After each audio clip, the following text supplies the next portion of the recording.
자, 먼저 스가랴 11장 12절부터 보겠습니다. 어제 우리가 하나님께서 목자를 일으켜서 그 목자가 두 막대기가 있다 그랬습니다. 한 막대기는 은총, 다른 막대기는 연합. 그래서 어제 은총의 막대기는 하나님께서 꺾어버렸습니다. 자, 이제 두 번째 이제 연합의 막대기도 꺾어지는데 그 꺾어지는 이유가 훨씬 더 중요합니다. 자, 12절 다시 보겠습니다. 내가 그들에게 이르되 너희가 좋게 여기거든 내 품삯을 내게 주고 그렇지 아니하거든 그만두라. 그들이 곧 은 30개를 달아서 내 품삯을 삼은지라. 자, 은 30개 그러면 무엇이 생각납니까? 그게 생각이 안 납니까? 이 새벽이라서 그랬나? 가룟 유다가 예수님 팔 때 은 30개 주고 팔았지 않습니까? 아니 다시 이거 주일학교 다시 공부해야 되는데 주일학교 공과 공부 다시 해야 되는데 옛날에 우리 주일학교 그 예배 마치고 성경 공부할 때 공과 공부 시간입니다 할 때 이거 다 했잖아요, 그죠? 예수님의 몸값은 얼마입니까? 은 30개 다 공부했는 거 아닙니까? 그게 여기에서 같이 이 말씀이 이루어지는 바로 그 장면하고 같은 겁니다. 자, 오늘 스가랴 11장 12절에서 보면은 이 은 30이 왜 나왔는가 하면은 이제 12절 13절 읽어보면은 우리말로 퍼뜩 이해가 안 됩니다. 퍼뜩은 좀 사투리 비슷하니까 빨리 이해가 안 됩니다. 이게 뭔가 하면은 지금 여기 이 스가랴 선지자가 활동할 때 거짓 목자들이 많이 있었습니다. 사꾼 목자들이 있었고 스가랴 선지자는 참된 목자입니다. 그래서 오늘 12절 보면은 참된 너희들이 이 스가랴를 목자라고 여긴다면은 이 목자의 품삯을 지불하라. 그러니까 이 목자의 품삯으로 은 30을 지불합니다. 근데 이제 은 30이 어떤 가격인가 하면은 노예 한 사람의 가격입니다. 그 당시에. 그러니까 참된 선지자의 품삯을 너희들이 지불하라. 그러니까 이 사람들이 선지자의 품삯으로 노예에 해당되는 은 30을 지불해 버렸습니다. 이게 뭐냐면 이 참된 선지자를 진짜 선지자로 취급 안 하는 겁니다. 조롱하고 멸시하는 거죠. 이 은 30을 줌으로 말미암아 네가 무슨 선지자야? 너는 우리 가운데 노예하고 똑같은 사람에 불과해. 자, 은 30 가지고 가. 그러니까 지금 이 스가랴 선지자가 은 30을 받았다는 것은 이 시대의 사람들이 참된 선지자를 알아보지도 못하고 그 선지자에게 던지는 은 30이 노예 몸값을 줌으로 말미암아 그 선지자를 무시하는 그런 일들이 일어났는 것입니다. 그래서 이 품삯을 받아가지고 하나님이 말합니다.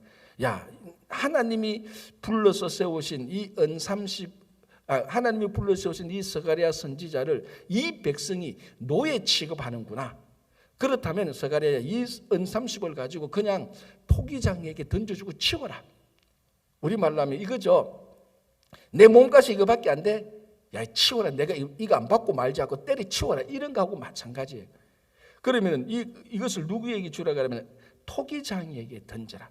자, 이게 왜 토기장인가에 대해서 왜 토기장에게 주라? 우리말로 하자면 제 것쯤에 이렇게 말할 수 있겠죠. 야, 선지자에게 은 30을 줬어? 야, 그거 가지고 저 예루살렘 성전 밖에 가가지고 어느 대감집에 가서 머슴한테 줘. 야, 그거 무슨 몸값에 불과하잖아. 이렇게 말을 할 수 있을 건데 토기장이에게 주라. 그래서 이제 성경학자들 주석가들이 그 당시 토기장이들이 성전 밖에 흰놈의 아들 골짜기 그쪽에 있었다는 겁니다. 그러니까 그쪽이 전부 다 흰놈의 아들 골짜기 그쪽이 뭐 하는 데입니까? 우상 섬기고 쓰레기장이고 사람 죽으면 시체 던지고 그런 곳이지 않습니까? 그러니까 가장 미천하고 멸시받는 조롱받는 그러니까 성결하지 못한 곳이 흰놈의 아들 골짜기입니다. 예루살렘 성전 그 밑에 있는 거기에 토기장기들이 살고 있었대요. 그러니까 노예 몸값으로 받았던 이 돈을 다시 정결하지 못한 흰놈의 아들 골짜기에 살는 토기장이에 던져라. 그러니까 제가 방금 말했던 이 값이 노예 몸값이야? 야, 그러면 저 길가에 가다가 노예 만나면 그 노예한테나 던져줘라는 그런 의미하고 사실은 크게 보면 같은 맥락입니다. 자, 이 말씀이 첫 번째 그 역사적인 사실 가운데서 그 시대가 하나님의 참된 선지자를 알아보지 못하고 그 선지자를 무시하고 조롱했던 그 시대 풍조를 말하고 있습니다. 자, 이것이 이제 더 큰 중요한 것은 이게 예레미야에 나온 말씀과 같이 연합해서 예수님께서 가룟 유다에게 배반당할 때 가룟 유다가 예수님의 몸값으로 은30을 받았던 것이 이제 여기에서 이루어지는 것입니다. 이 말씀이. 그러니까 이 예언자의 많은 말씀들의 성취가 예수님에게 이루어지는 것이죠. 그래서 예수님은 이 세상에 온 데 참된 선지자 역할을 하는 겁니다. 자, 예수님의 세 가지 직분, 예수님께서 가지고 있던 세 가지 직분 뭐죠? 왕, 제사장, 선지자. 그렇죠. 그러니까 이런 선지자가 했던 말씀을 이룸으로 말미암아 참된 선지자의 모습을 또 보여주기도 하는 겁니다. 자, 그래서 이 토기장에게 은30을 주는 것인데, 자, 그러면 예수님에게 가룟 유다가 받았던 은30, 그 예수님을 세상 말로 해도 예수님의 몸값을 제대로 친 겁니까? 못 쳤죠. 메시아를 노예 몸값 은30에 받고 팔아버렸던 것입니다. 얼마나 이게 스가랴 선지자 때는 참된 선지자를 무시했고, 예수님 당시에는 참된 선지자의 완성인, 선지자의 완성인, 그리고 이 땅에 메시아로 온 예수님을 은30에 무시하는 그 풍조, 물론 가룟 유다가 했지만 가룟 유다는 그 시대의 풍조를 대변하는 인물이죠. 자, 오늘날 그렇다면은 이 스가랴 시대 때 이 사람들 참 선지자도 알아보지도 못하고 말이지 은30에 팔아버린, 은30을 던지고 치우다니, 예수님 시대에 참 그 사람들 말이지, 가룟 유다 말이지, 그 가룟 유다 예수님 메시아를 은30에 팔아넘기다니, 우리는 이렇게 충분히 이 사람들 비난하고 욕할 수가 있습니다. 또 비난받고 욕받을 사람입니다. 자, 그렇다면은 우리가 가지고 있는 신앙을 얼마에 쉽게 팔아넘깁니까? 말 한마디 들었다고 해서 내가 예수 2번 다시 예수 믿는 거 봐라. 누구 갔는데 누가 인사 한 번 했다고 해서 저게 기분 나빠서 못 다니겠네. 이런 것들이 메시아를 은30에 팔고 선지자를 30에 팔아버리는 그런 신앙의 풍조와 같은 맥락이라는 것입니다. 물론 이 땅에 사는 어떤 크리스찬들이 예수님을 은30에 누가 팔겠습니까?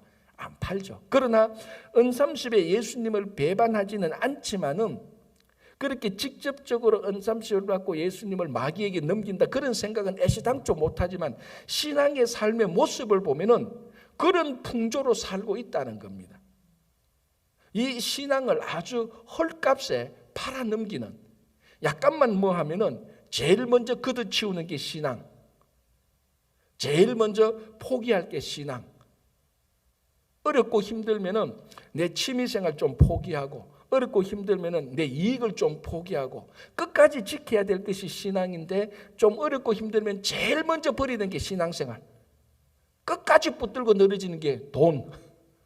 그게 예수님을 참된 선지자를 은30에 팔아버리는 그런 풍조하고 같은 맥락이라는 것입니다. 같은 맥락이죠.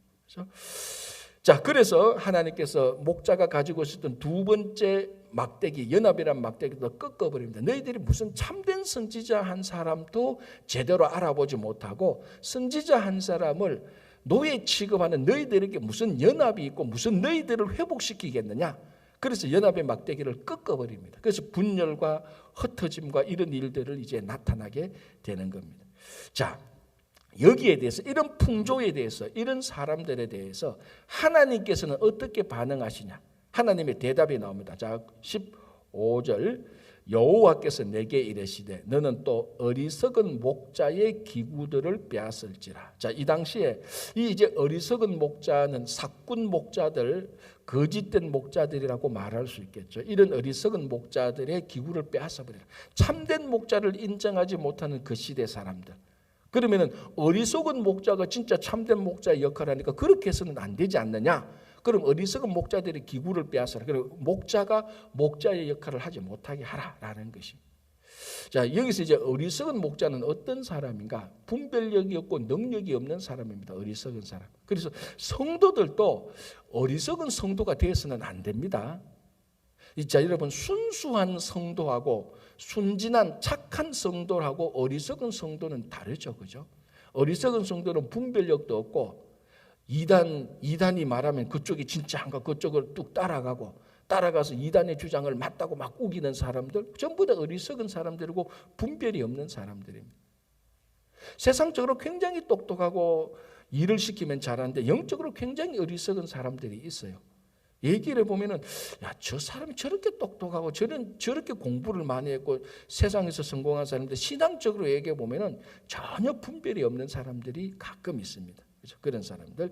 자, 이제 16절을 한번 보시기 바랍니다. 이게 얼마나 하나님께서 참된 선지자를 노예로 취급하는 그 시대의 사람들에게 하나님께서 어떻게 그 시대를 뒤집어 엎으시는가가 16절 17절에 잘 나와 있습니다. 자, 그러니까 참된 선지자를 무시하는 그 사람들에게 16절 하나님께서 한 목자를 일으킵니다. 우리가 얼핏 보면은 이 하나님께서 한 목자를 일으킨다라고 생각하고 뒷부분을 자세히 읽지 않으면은 하나님께서 참된 목자를 일으키시는구나. 하나님께서 이 참된 목자 예수님의 아이디어란 예수님의 모습을 가진 목자를 일으키구나. 그렇게 생각할 수 있는데 요거는 그 반대입니다. 완전 반대예요. 16절 보라. 그러니까 참된 목자인 스가랴 이런 선지자를 무시하는 사람들에게 하나님께서 한 목자를 너희들한테 주겠다는 겁니다. 그래, 너희들이 내가 보낸 선지자를 무시해? 내가 보낸 목자를 너희들이 다 무시하는구나. 오케이, 그럼 내가 다른 목자를 보내겠다. 자, 그 목자가 어떤 목자인가 보겠습니다. 16절 보라, 내가 한 목자를 이 땅에 일으키리니 그가 없어진 자를 마음에 두지 아니하며 흩어진 자를 찾지 아니하며 상한 자를 고치지 아니하며 강건한 자를 먹이지 아니하고 오히려 살찐 자의 고기를 먹으며 또 그 굽을 찢으리라. 이게 목자의 모습입니까? 목자는 이러면 안 되잖아요. 그런데 요렇게 안 하는 목자 스가랴 참된 목자를 무시하니까 너희들이 한번 우리말로 하면 이겁니다. 참된 목자를 무시해. 그럼 한번 된통 당해봐라. 너희들이 원하는 목자가 이런 목자라고? 알았어. 내가 그럼 너희들이 원하는 목자 보내줄게. 근데 이 목자가 사람들 마음에만 들려고 요래조래 우리말로 하면 아첨하고 자기 이익을 가지기 위해서 이간질하고 분당질하고 그런 사람들, 그런 목자를 보는데 하는 일은 보면은 없어진 자를 마음에 두지 않고 양이 있든지 없든지 자기만 편하게 되는 목자, 흩어진 자를 찾지 않고 양들이 막 흩어지고 있는데 가려면 가, 너희들 양들 너희들 내가 뭐 두 번 다시 볼 거냐 뭐 이런 식의 목자들을 보낸다는 겁니다. 그러니까 뭐라고 하면 하나님께서 화가 나가지고 우리말로 하면은 너희들이 그렇게 오냐함 당해봐라 이 말입니다. 그 말하고 똑같아. 이게 가끔 진짜 아주 가끔 어떤 교회는 보면은 이 교회가 좋은 목사가 있고 좋은 성도가 있는 교회가 있습니다. 이 제일 좋은 교회죠. 자, 1번 좋은 성직, 좋은 목사, 좋은 성도. 2번 좋은 목자, 좋은 목사, 나쁜 성도. 나쁜 목사, 좋은 성도, 나쁜 목사, 나쁜 성도. 1, 2, 3, 4인데요. 제일 좋은 거는 좋은 목사, 좋은 성도가 제일 좋고 나쁜 거는 나쁜 목사, 나쁜 성도가 제일 나쁩니다. 이제 2번, 3번 나쁜 목사, 좋은 성도, 좋은 목사, 나쁜 성도 어느 게 더 좋겠습니까? 이제 속 보이죠, 그죠? 이제 어떻게 말하느냐에 따라서 속 보이는 겁니다. 자, 그런데 가끔 나쁜 목사가 있고 좋은 성도가 있는 교회도 있어요. 분명히 있죠, 그죠? 저 목사는 나도 목사인데 저 목사 저 사람이 어떻게 안수를 받았나? 저 안수 준 저 교단이 무슨 교단이야? 그렇게 할 만큼 진짜 실망시키는 목사가 있어요. 사건 목자거든. 그런데도 보니까 교회가 꾸역꾸역 돼요. 야, 어떻게 돼 보니까 성도들이 너무 좋아. 그 나쁜 목사도 성도들이 알고 성도들이 품고 가. 우리 목사님은 짜증나지만 목사님도 뭐 사람인데 뭐 우리가 기도하지 뭐. 이런 교회도 있어요. 그런데 반대가 있어요. 목사는 진짜 훌륭한데 나쁜 성도들이 있어요. 뭘 해도 반대야. 반대를 위한 반대야. 내가 볼 때는 저 목사는 진짜 훌륭한데 왜 저래 목회가 안 되지? 그래 쭉 보면은 성도들이 나빠. 그러니까 아주 목사가 나쁜데 좋은 성도가 있고 목사가 좋은데 나쁜 성도가 있어.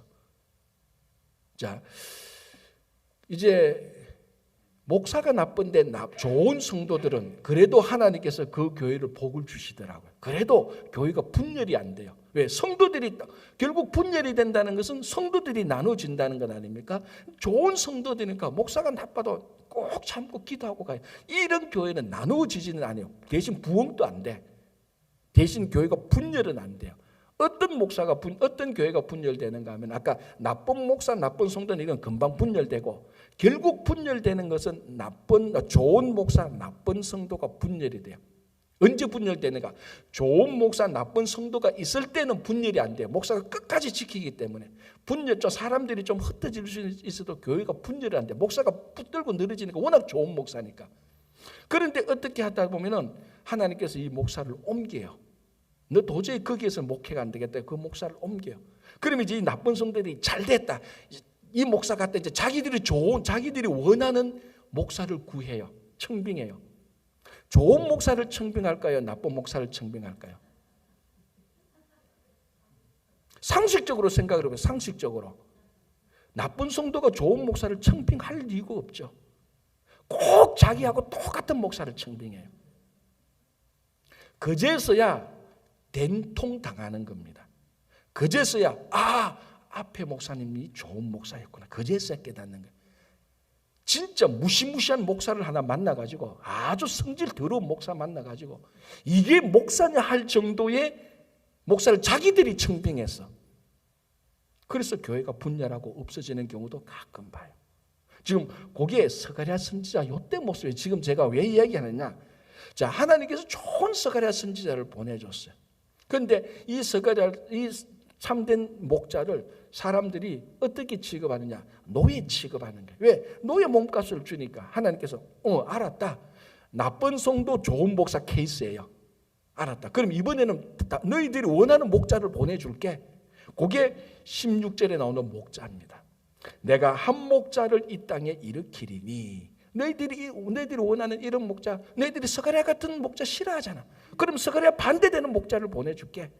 그래 보니까 자기들 마음에 들도록 말은 살살살살 하는데 하는 행동을 보니까 없어진 자를 그 목자가 마음에 두지도 않고 흩어진 자를 찾지도 않고 상한 자를 고치지도 않고 강건한 자를 먹이지도 않고 지만 먹고 오히려 살찐 자의 고기를 먹으며 자기만 좋은 거 다 하고 그 구걸지절이라. 이렇게 된통당하는 겁니다. 지금 이게 스가랴 때 이런 겁니다. 그래 어떻게 보면요, 이걸 가만히 보면서 하나님도 좀 짓궂다라는 생각이 들어요. 너희들 그래 스가랴 선지자를 그렇게 오냐? 이번에는 한번 된통 당해봐라. 너희들이 원하는 선지자 한번 보내줘 볼게. 그래서 된통당하는 이런 케이스를 얘기해 주는 거예요. 자, 그럼에도 불구하고 하나님은 너무나 큰 사랑이기 때문에 12절로 가면은 또 그 예루살렘 구원에 대한 약속을 줍니다. 자, 12장으로 가겠습니다. 12장 1절 보겠습니다. 이스라엘에 관한 여호와의 경고의 말씀이라. 여호와 곧 하늘을 펴시며. 자, 이 하나님이 어떤 하나님인가 한번 보십시오. 여호와 곧 하늘을 펴시며 땅에 터를 세우시며 사람 안에 심령을 지으신 이가 이르시되. 참 너무너무 이 멋진 표현 아닙니까? 하늘을 펴시고 땅에 터를 세우고 사람의 심령을 지으신다. 하나님이 모르는 게 있습니까? 없습니까? 하늘을 알고 땅을 알고 사람을 아는데 모르는 게 어디 있겠습니까? 하늘을 알고 땅을 알고 사람을 아는데, 자연을 알고 사람을 아는데, 그래서 하나님을 전지전능할 때 할 때 전지 모든 것을 아시는 분이다. 모든 것을 아시는 하나님께서 미래로 우리를 인도할 때, 미래를 아시는 하나님께서 우리를 인도할 때 어떨 때는 우리가 보기에는 이거 잘못된 길로 가는 거 아니냐라고 생각하지만 그 길이 맞는 겁니다. 미래를 아시는 하나님이 우리를 인도할 때. 그래서 믿음과 인내가 필요한 거죠. 그래서 하늘을 펴시고 땅을 세우시고 사람의 심령을 지으시니가 말씀하되 3절 보라 내가 예루살렘으로 그 사면 모든 민족에게 취하게 하는 잔이 되게 할 것이라. 예루살렘이 애워사일 때에 유다에까지 이르리라. 그날에는 내가 예루살렘을 모든 민족에게 무거운 돌, 바위입니다. 무거운 돌이 되게 하리니 그것을 드는 모든 자는 크게 상할 것이라. 천하 만국이 그것을 치려고 모이리라. 그러나 여호와가 말하노라. 그날에 내가 모든 말을 쳐서 놀라게 하고, 이렇게 쭉 가서 이게 8절까지 이제 9절까지 나옵니다. 하나님께서 예루살렘을 보호해서, 예루살렘을 어떻게 보호해서 예루살렘이 어떻게 보호되는가를 얘기하는데요. 이걸 몇 가지 제가 정리해 보면, 첫 번째는요, 이렇게 되죠. 여기에 3절, 그날에는 내가 예루살렘의 모든 민족, 내가 예루살렘을 모든 민족에게 무거운 돌이 되게 하리라. 그러니까 모든 민족이 예루살렘에서 흔들어대도 이 예루살렘이 큰 바위가 되어서 흔들리지 않는다는 겁니다. 모든 민족에서 예루살렘을 치려고 흔들어도 흔들리지 않는 그 든든한 바위가 되게 할 것이다. 이 어떻게 보면 우리 신앙의 든든한 믿음의 반석을 하나님께서 세워주시는 거죠. 세상이 이런 말로 유혹해도, 세상 풍조가 저렇게 가도, 누가 험담을 해도, 누가 이간질을 해도 흔들리지 않는 믿음의 반석이 되게 할 것이다 라는 거하고 마찬가지입니다. 자, 그리고 또 하나 재밌는 표현은요, 이게 몇 절인가 하면은 여기 5절 보시기 바랍니다. 유다의 우두머리들이 마음속에 이르기를 예루살렘 주민이 그들의 하나님 만군의 여호와로 말미암아 힘을 얻었다. 유다의 지도자들이 가만히 보니까, 야, 이거는 하나님께서 이 주민들에게 힘을 주셨구나.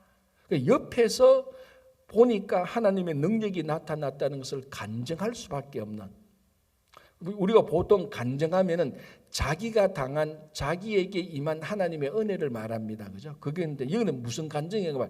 자기가 옆에서 보니까 이건 100% 하나님의 능력이라는 겁니다. 자기가 옆에서 이런 일들이 이제 일어나게 되고요. 자, 또 하나는 8절을 보겠습니다.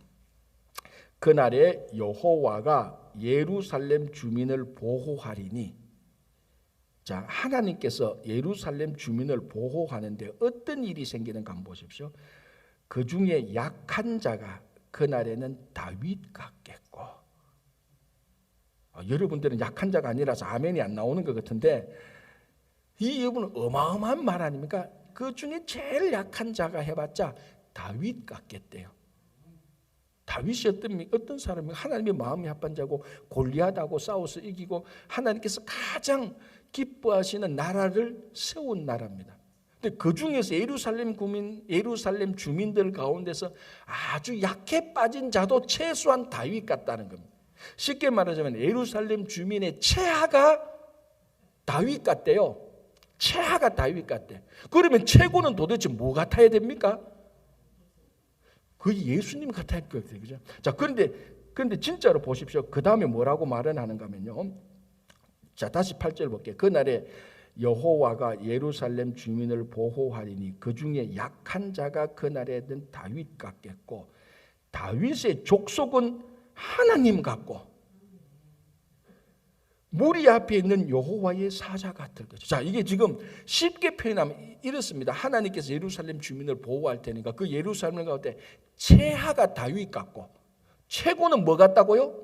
하나님 같다는 거예요.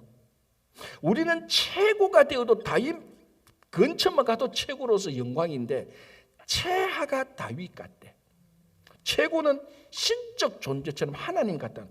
이거 어떻게 잘못 말하면요, 이단 비슷하게 돼요. 잘못 말하면은, 야, 하나님께서 우리를 보호할 때 우리 하나님 같게 될 거예요. 잘못 들으면은, 야, 저 좀 이단 냄새 나는데, 그런 생각 같아. 그런데 스가랴 선지자가 그렇게 표현을 하는 겁니다. 자, 그래서 9절에 예루살렘을 치러 오는 이방 나라들을 그날에 내가 멸하기를 힘쓰니라. 자, 이 12장 1절에서 9절까지는 하나님께서 예루살렘을 보호해서 예루살렘 주민들이 온전하게 하나님께서 지키시는 그런 내용을 말하는데, 이것을 읽으면서 전체적으로 우리가 하나 빠뜨려서는 안 되는 내용이 있습니다. 무엇이겠습니까? 잘 생각해 보면은, 이렇게 하나님께서 이스라엘 백성들 예루살렘 주민을 보호해도 대적들이 예루살렘을 공격은 한다는 겁니다. 무슨 말씀인가? 내가 아무리 예수를 잘 믿어도, 내 하나님이 나를 온전히 보호해도 사탄은 나를 공격한다는 겁니다. 그러면 이 말을 뒤집어 말하자면 사탄이 나를 아무리 공격해도 하나님은 나를 온전히 보호한다는 겁니다. 자, 이 말을 또 다르게 보면요, 하나님이 나를 온전히 보호해도 사탄은 나를 공격한다는 겁니다.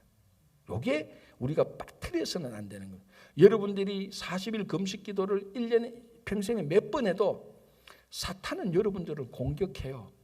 자, 예수님께서 40일 금식 기도하고 나왔는데 제일 먼저 한 게 사탄이 예수님을 유혹하는 겁니다. 그러니까 가끔 이런 분들이 있죠. 목사님, 내가 뭘 잘못했는데, 내가 잘못한 건데 왜 사람들이 나를 공격해요? 제가 말하는, 그게 정상 아닙니까? 여러분들이 예수를 믿는다고 해서 사람이 여러분들을, 사탄이 여러분을 공격하지 않을 것이라는 생각은 하지 마세요. 예수를 믿어도 공격은 받아요.